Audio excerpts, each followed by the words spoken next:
आता डिसेंबर माझा हसरा नेहमीच असतो चेहरा. मला टेन्शन नसतं कधी, कारण मी कुठे काय रेडा बिडा कापलेलं नाही. एकूणच आज अधिवेशन आता काही काळात संपेल. अधिवेशन किती दिवसांचं होतं?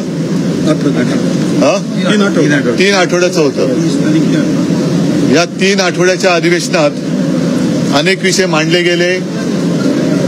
त्या विषयांमध्ये जनतेच्या समस्या ह्या साहजिकच आहे, जास्त प्रमाणात किंवा सगळ्या त्या जनतेच्या संबंधितच प्रश्न होते. आता मुख्यमंत्र्यांचं भाषण आपण सगळ्यांनी दाखवलं असाल आणि ऐकलं असाल. मुख्यमंत्र्यांचं भाषण कसं होतं तर रात्री जर का मुलाने आईला सांगितलं, आई आई झोप येत नाही, मला भूक लागले, आणि मग त्या मुलाला जर का सांगण्यात आलं की काळजी करू नको, तू सकाळी उठले की तुला मी आईस्क्रीम देईन. आत्ता भूक लागले त्याच्यावरती उत्तर नाहीये, पण 2030 साली हे होईल, 35 साली हे होईल, आणि केंद्र सरकारच्या आधारावरती बरंच काही होईल. जर आपण नीट पाहिलं असाल तर गेल्या 2-3 अधिवेशनामध्ये पुरवण्या मागण्यांवरती भर अधिक राहिलेला आहे. पुरवण्या मागण्या म्हणजे 1 तारखेला पगार झाल्यानंतर परत 8 तारखेला कर्ज काढण्यासारख्या या पुरवण्या मागण्या आहेत. दिवसागणिक राज्यावरती कर्जाचं ओझं हे वाढत चाललेलं आहे. नुसतं व्याजच म्हणाल तर 64,000 कोटीचं व्याज हे भरावं लागतं. व्याज आता म्हणजेच काय की महाराष्ट्राच्या प्रत्येक नागरिकाच्या डोक्यावरती कर्ज हे वाढत चाललेलं आहे.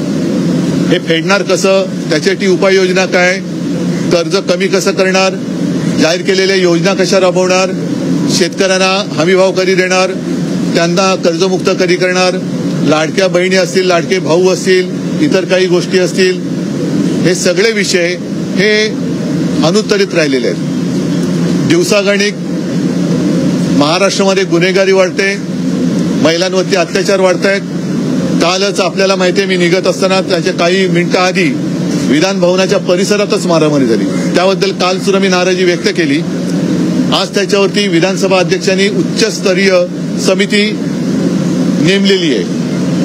ठीक आहे, उच्चस्तरीय समिती नेमण्याबद्दल माझा काही आक्षेप नाहीये, पण ही गुन्हेगारी एवढी फोफावली कशी, या गुंडांची विधान भवनाच्या परिसरात मारामारी करण्या एवढी हिंमत झाली कशी, यांची जबाबदारी कोण घेते, ज्यांच्या बरोबर आणले त्यांना आम्ही कारवाई करू वगैरे वगैरे, सगळं ऐकायला खूप चांगलं आहे, पण मुळात एवढं धाडस झालं कसं.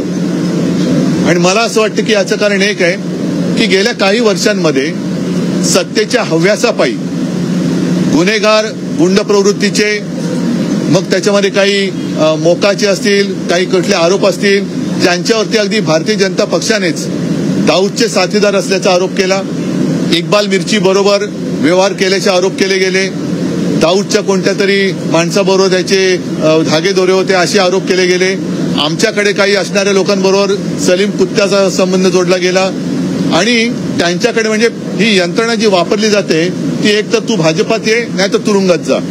मग साहजिकच आहे, लोक भाजपात जातात, आणि भाजपात गेल्यानंतर वॉशिंग पावडर लावून त्यांना धुतलं जातं, नाऊ खाऊ घातलं जातं, आणि त्यांना राजाश्रय दिला जातो. त्याचा हा दुष्परिणाम आहे. आणि तो दुष्परिणाम जरी असताना सत्ता मिळालेली असली तरी आपल्या राज्याचं, महाराष्ट्राचं नाव हे संपूर्ण देशातच नव्हे तर जगामध्ये त्याला यांनी काळीमा फासलाय, केवळ आणि केवळ सत्तेच्या लालसेपायी.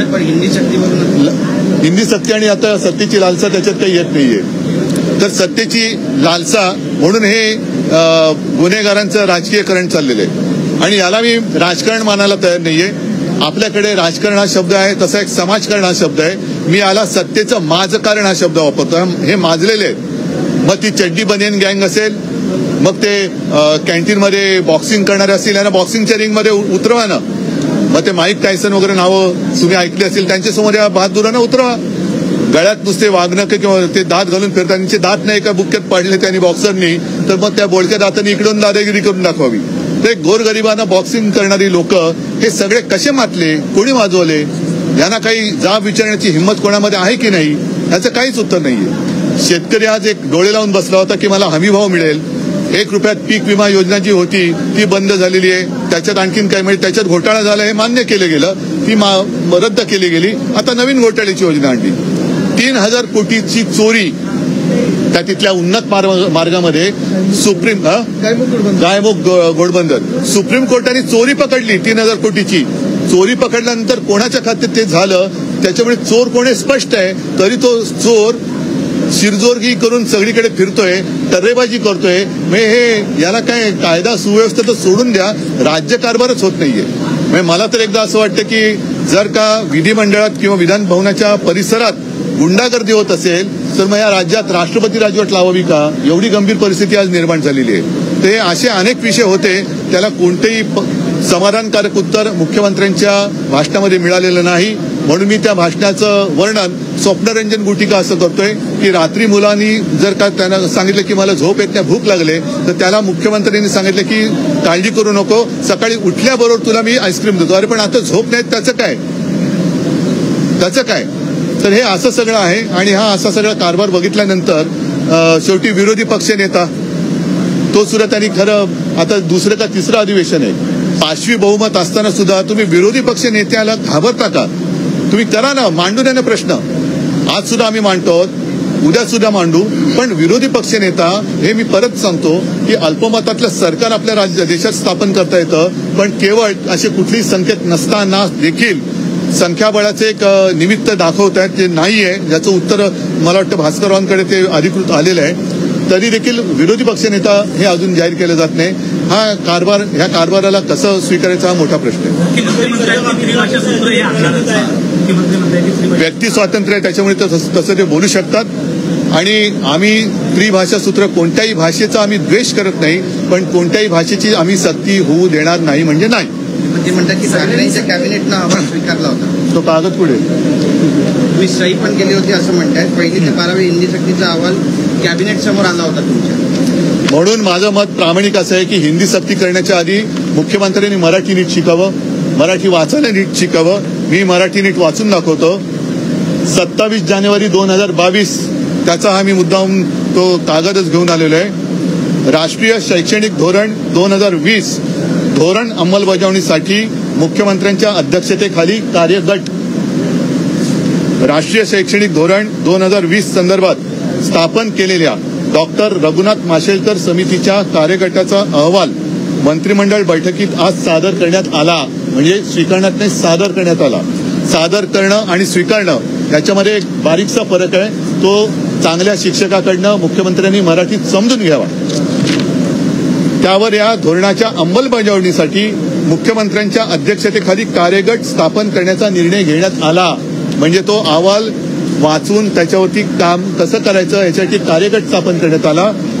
बैठकीच्या अध्यक्षस्थानी मुख्यमंत्री उद्धव ठाकरे होते, पण कार्यगट स्वीकारला त्याच्यावर सही केली असा उल्लेख नाहीये. या धोरणाची अंमलबजावणी करण्याच्या अनुषंगाने, म्हणजे अंमलबजावणी झालेली नाही, करण्याच्या अनुषंगाने, म्हणजे त्याच्यामधलं काही उणं दुणं असेल ते सगळं करून मग अंमलबजावणी करण्याच्यासाठी जो कार्यगट निर्माण करण्यात आला त्याच्यात मुख्यमंत्र्यांच्या अध्यक्षतेखाली कोण कोण होते, उपमुख्यमंत्री, वित्तमंत्री, उच्चतंत्र, शालेय शिक्षण, क्रीडा, वैद्यकीय वगैरे वगैरे या मंत्र्यांची त्याच्यामध्ये उल्लेख आहे. म्हणजेच काय, अहवाल सादर केला गेला, त्याच्यावरती जसं आज विधानसभा अध्यक्षांनी एक उच्चस्तरीय समिती नेमले तसंच कार्यगट स्थापन करण्यात आला.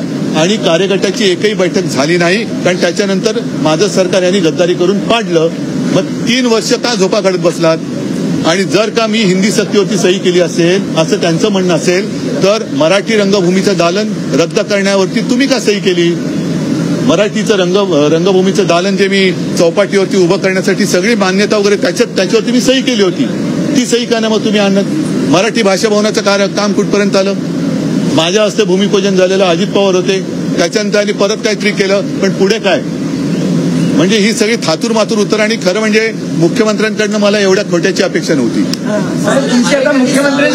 इस्लामपूरचं ईश्वरपूर केलं जात आहे, पण मी सत्तेसाठी तडजोड करणारा नाही असं एकनाथ शिंदेनी विधान केलं. काय अनेकांनी सत्तेसाठी तडजोड केली, मी तडजोड करणारा नाही असं तडफड करणार जे तडफडतात त्यांना तडजोडीची गरज नसते. तडफडत राहतात ते. त्यांच्या मला वाटतं स्वप्नात हल्ली रेड्याचं भूत येतं असं म्हणतात. पुन्हा एकदा शहरांची नावं बदलली जात आहेत. इस्लामपूरचं ईश्वरपूरसाठी प्रयत्न चालू आहे, त्याकडे कसं पाहता? सबसे पहले बाला साहब जी ने मांग की 1986 में सांगली के इस्लामपुर का नाम आज बदल दिया गया, ईश्वरपुर रखा गया है. बाला साहब ने 1986 में सबसे पहले इसकी मांग की थी. हाँ तो अच्छा है ना, लेकिन साथ ही साथ आपका कारोबार भी बदलो ना. कारोबार भी बदलो. सिर्फ नाम बदल कर क्या होगा? नाम बदला अच्छा किया आपने, लेकिन कारोबार भी बदलो. गुंडागर्दी करने वाले आपके अगल बगल घूम रहे हैं, उसमें भी बदलाव करो. कुछ अच्छे लोग ले लो. मतलब मैं नहीं, बाहर के जो है हो. आता नाही काल आरोप केलेले आहेत राज्य काय चर्चा विरोधी पक्षनेते विरोधी पक्षनेता प्रश्न होता. सत्तेमध्ये येण्याची ऑफर त्यांनी दिली होती. बघा, मी आता तुमच्याकडे येण्याच्या आधी प्रिंट मीडियाशी बोललो आणि चड्डी बनियन गँगचा उल्लेख केला. आता चड्डी बनियन म्हटल्यानंतर एक जाहिरात आहे, ही अंदर की बात आहे. यांच्या आईच्या नावावर असलेल्या हो, त्यांनी अनेक परवाने पुरावे समोर ठेवलेत. आता बघूया आता काय कारभार करतात. जे बदल मी म्हटलं ना, आता काय बदलतात बघूया. नहीं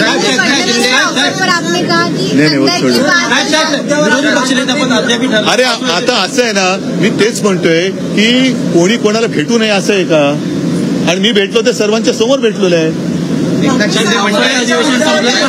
आणि भेटल्यानंतर हिंदी सक्ती नको हे त्यांना मी तुमच्या माध्यमातून म्हणजे प्रिंट मीडियातनं वगैरे जे काही विविध तज्ज्ञांनी लिहिलेले लेख होते त्याचं एकत्रित संकलन करून हिंदी सक्ती का नको ते एक संकलन करून मी त्यांना पुस्तिका भेट दिली. म्हणून एकनाथ शिंदेंनी एक शायरी म्हटली आहे. अधिवेशनाचा शेवटचा दिवस आहे, पण शेतकऱ्यांच्या कुठल्याही कर्जमाफीवरती कोणी बोललेलं नाही. कोणीच बोललेलं नाही ना. त्यांना हमी भावाबद्दल बोललेलं नाही. नाही महाराष्ट्राला मी तेच माझं सुरुवातच मी त्यांनी केली होती की ज्या एका अपेक्षेने महाराष्ट्रातली जनता या अधिवेशनाकडे बघते, ज्या एका अपेक्षेने ते लोकप्रतिनिधी म्हणून, लोकप्रतिनिधी म्हणजे तिथल्या जनतेला वाटतं की हा माझा प्रतिनिधी आहे, हा माझ्यासाठी तिकडे आवाज उठवेल आणि न्याय मिळवून देईल. आज शेतकऱ्याची कर्जमाफीची घोषणा तशीच राहिलेली आहे. लाडक्या बहिणींना सुद्धा काय मिळते असं वाटत नाही. 1 रुपयात पीक विमा मिळत होता, तोही बंद झालेला आहे. हमी भाव मिळत नाहीये.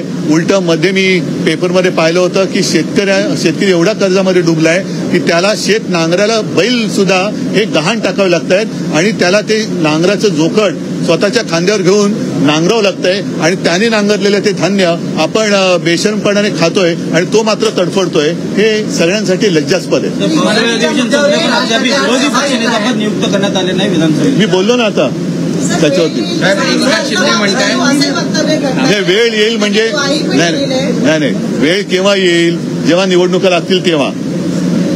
जसं त्यांनी 2000 किती 19च्या वेळेला केलं होतं ना, काय त्याच्या आधी कर्जमाफी जाहीर केली, सगळे शेतकरी फसले.